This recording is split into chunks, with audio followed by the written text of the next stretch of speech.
बिस्मिल्लाहिर्रहमानिर्रहीम। Quranic education centre के मुअज़्ज़ज़ सामईन, आज हम जो सूरतों का सिलसिला हमने शुरू किया है उनके तारुफ़ का, तो सूरतुल अंबिया के साथ हम आज आपके सामने हाजिर हैं कि कुरान मजीद की जो सूरतुल अंबिया है इसका तारुफ़ क्या है, कुरान मजीद में इसका मकाम कौन सा है, किस जगह पर यह कुरान मजीद में जो है वो तरतीब के एतबार से किस जगह पर मौजूद है।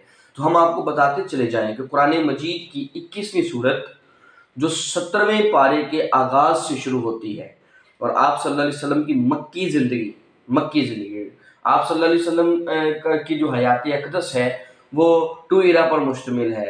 ठीक है, पहला हिस्सा आप सल्लल्लाहु अलैहि वसल्लम की मक्की ज़िंदगी का है और दूसरा हिस्सा आप सल्लल्लाहु अलैहि वसल्लम की मदनी ज़िंदगी का है। ये वाली सूरत मक्की ज़िंदगी के दरमियाने दौर में नाज़िल हुई है और इस सूरत में 112 आयात और 7 रुकू है, सूरतुल अंबिया।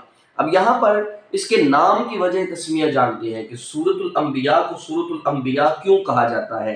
तो इस सूरत का नाम किसी खास आयत से माखूज नहीं है, बल्कि इसमें मुसलसल पै दर पै बहुत सारे अंबिया का तज़किरा आया है।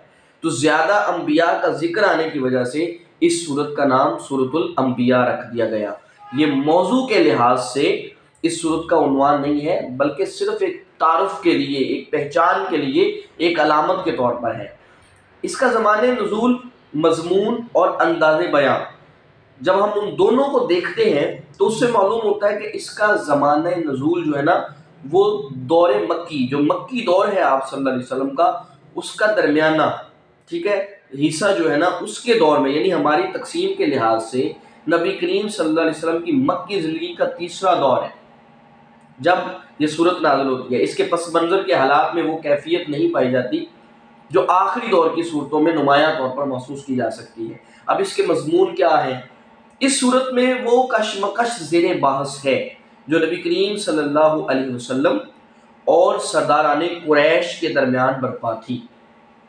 वो लोग आप सल्लल्लाहु अलैहि वसल्लम के दावा रिसालत और आप सल्लल्लाहु अलैहि वसल्लम की दावत तौहीद और अकीदा आखिरत पर जो शकूक और शुबहात जो है, जो शकूक और एतराज़ात पेश करते थे, उनका जवाब दिया गया है।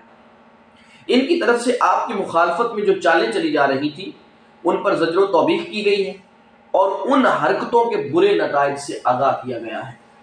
इसके बाद देखते हैं हम कि कुफार मक्का की गलत फहमी, जो उनके अंदर एक गलत फहमी पाई जाती थी कि एक बशर कैसे रसूल बन सकता है, तो अल्लाह ताला ने उस गलत फहमी का रद्द इस सूरत के अंदर फरमाया है।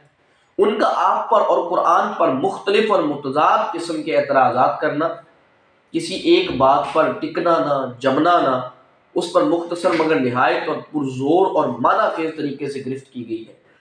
फिर इसके अंदर ये तसव्वुर के ज़िंदगी बस एक खेल है, आखिरत का इनकार कर देना, आखिरत के तसव्वुर से भाग जाना और आखिरत पर यकीन न रखना। हमारे बुनियादी अकायद में से एक अकीदा आखिरत भी है, लेकिन कुफार मक्का और सरदाराने मक्का वो अकीदा आखिरत का कुल्लियतन इनकार करते हैं। उनका मानना यह है कि अकीदा आखिरत का कोई कंसेप्ट नहीं है, हम लोग मर जाएंगे, मिट्टी में मिल जाएंगे, वो इन चीज़ों से जो है वो भागते हैं। जबकि इस सूरत के अंदर अकीदा आखिरत पर जो है वो भरपूर जोर दिया गया है और तस्लीम जो है वो इसके अंदर रद्द किया गया है कुफार मक्का के जो है वो इस अकीदे को कि आखिरत का कोई कंसेप्ट नहीं है, वो भी इसके अंदर रद्द किया गया है। इंशाअल्लाह इसी तरह हम अगली सूरत के साथ भी जल्द अज जल्द आपके सामने हाजिर होंगे। रमज़ानुल मुबारक की पुरनूर सातों से अल्लाह के हुजूर जो है वो गिड़गिड़ाएँ, अल्लाह के हुजूर इबादत ज़्यादा से ज़्यादा करें और इन बातों को जो है वो गनीमत समझते हुए अल्लाह के हुजूर बख्शिश का जो है वो फरमाना हासिल करें। दुआ है अल्लाह ताला से, अल्लाह पाक हम सब को रमज़ान मुबारक की बरकतें समेटने की तौफीक अता फरमाए।